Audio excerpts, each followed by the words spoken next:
Antoinette, good morning. We are just above Winthrop Parkway here in Revere. As you take a look there down below me, you can see they are just in the process now of opening the floodgates that closed at 5 o'clock last night. The floodgates do help to prevent some street flooding and some home flooding, but it's always a difficult decision because this has a major impact on traffic.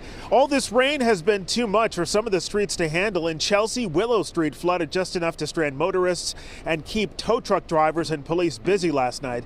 Flooding at the Ruggles T station led to shuttle buses only as crews tried to pump out the flooded tracks. And in Everett, the rain and wind brought down a huge tree limb and wires on Bradford Street. My mother just heard a loud sound, and we came outside and saw the tree on my car. Yeah, it was a power wire, but they cut it. The Cape and Islands were also hit with wind and heavy rain. On the Vineyard, Oak Bluffs police posted these pictures of road flooding throughout the town.